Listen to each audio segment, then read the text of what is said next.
നമ്മോടൊപ്പം CPI സംസ്ഥാന secretary Binoy Viswam ചേരുകയാണ്. ശ്രീ ബിനോയ് വിശ്വം, ഇപ്പോൾ CPIയുടെ ഒരു നിലപാട് പ്രകടമായി പുറത്തു വന്നിരിക്കുന്നു. ഈ വിഷയത്തിൽ ഏത് തരത്തിലുള്ള ആവശ്യമായിരിക്കും ഉന്നയിക്കുക? നാളെ CPIഎമ്മിന്റെ സംസ്ഥാന സെക്രട്ടേറിയറ്റ് യോഗം ചേരുന്ന പശ്ചാത്തലത്തിൽ.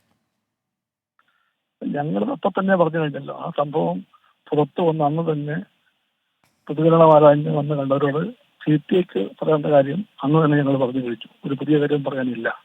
ചുരുക്കത്തിൽ ഇതാണ്, ഇന്നത്തെ ഈ കാലത്ത് ചീത്തപ്പണം വൻതോതിൽ എല്ലാ രംഗത്തും പിടിമുറുക്കാൻ ശ്രമിക്കുന്നുണ്ട്. രാഷ്ട്രീയത്തിലും അതിന്റെ കെണിയൊതുക്കി എല്ലാവരെയും പിടിക്കാൻ ശ്രമിക്കുന്നുണ്ട്. ആ ശ്രമത്തെപ്പറ്റി ജാഗ്രത പാലിക്കാൻ കടപ്പെട്ടവരായിരുന്നു പക്ഷക്കാർ. എല്ലാവർക്കും കടപ്പാടുണ്ട്. പക്ഷെ ജാഗ്രത പാലിക്കാൻ ഏറെ ബാധ്യതയുള്ളത് ഇടതുപക്ഷക്കാർക്കാണ്. ഇടതുപക്ഷമാണ് സമൂഹത്തിന്റെ നേരിന്റെ പക്ഷം, നേരെയാക്കാൻ നിൽക്കുന്ന പക്ഷം.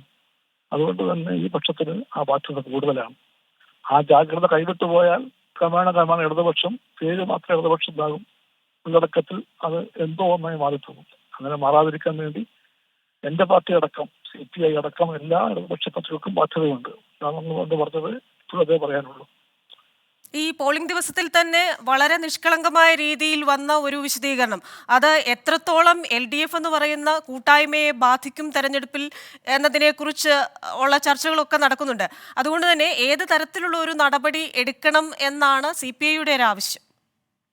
അതിന് കളങ്കമോ നിഷ്കളങ്കതയോ ഒന്നും പറയാൻ CPI തയ്യാറല്ല. അതൊക്കെ നമുക്ക് കാത്തിലൂടെ കാണാം. ഒന്ന്, CPI എമ്മിനെ പോലെ പാർട്ടിയെ പറ്റി CPIക്ക് വ്യക്തമായ ധാരണയുണ്ട്. ഇത്തരത്തിൽ വിഷയം വന്നാൽ അത് കൈകാര്യം ചെയ്യാനും ആവശ്യമെങ്കിൽ തിരുത്താനുമുള്ള കെൽപ്പുള്ള പക്വതയുള്ള പാർട്ടിയാണ് CPI എന്നും CPIക്ക് ബോധ്യമുണ്ട്. ആ CPI എമ്മിനെ നടപടി കാണിക്കേണ്ട പാർട്ടിയായിട്ട് ഞങ്ങളെ കാണുന്നില്ല. ഞങ്ങളുടെ അഭിപ്രായം ഞങ്ങൾ പറയേണ്ട ഗതിയിൽ ഉചിതമായി പറയും, ഉചിതമായ സമയത്ത് പറയും. അതുപോലെ തന്നെ ഈ തെരഞ്ഞെടുപ്പിന് തലേ ദിവസം വരുന്ന ഒരു വിവാദം അന്ന് പറയാതെ തെരഞ്ഞെടുപ്പ് ദിവസത്തിൽ ഇത്തരത്തിലൊരു വെളിപ്പെടുത്തൽ വരുന്നു. ഇതിനു മുൻപ് തന്നെ ഇത്തരത്തിലുള്ള ഒരു പറച്ചിൽ ഉണ്ടാകാമായിരുന്നല്ലോ. അപ്പോൾ ഈ പോളിംഗ് ദിവസത്തിൽ വരുന്ന ആ ഒരു വിശദീകരണം, അതിനെ എങ്ങനെയാണ് CPI കാണുന്നത്? രാഷ്ട്രീയ പ്രവർത്തകന്മാർക്ക്, രാഷ്ട്രീയ നേതാക്കന്മാർക്ക് എല്ലാം ഒരു രാഷ്ട്രീയ ജാഗ്രത വേണം. അത് ഇടതുപക്ഷക്കാർക്ക് ആ ജാഗ്രത തീർച്ചയായിട്ടും കൂടുതൽ വേണം. അപ്പൊ ഏത് കാര്യം എപ്പോൾ പറയണം, എങ്ങനെ പറയണം, അതിനെ പറ്റിയൊക്കെ അറിവാണല്ലോ രാഷ്ട്രീയ ബോധം. അതിന്റെ പേരാ രാഷ്ട്രീയ ബോധം. രാഷ്ട്രീയ ബോധം കാണിക്കാൻ കഴിയേണ്ടതാണ് ഇടതുപക്ഷ നേതാക്കന്മാർ പ്രത്യേകിച്ച്. ശരി, വളരെ നന്ദി ശ്രീ ബിനോയ് വിശ്വം പ്രതികരിച്ചതിന്.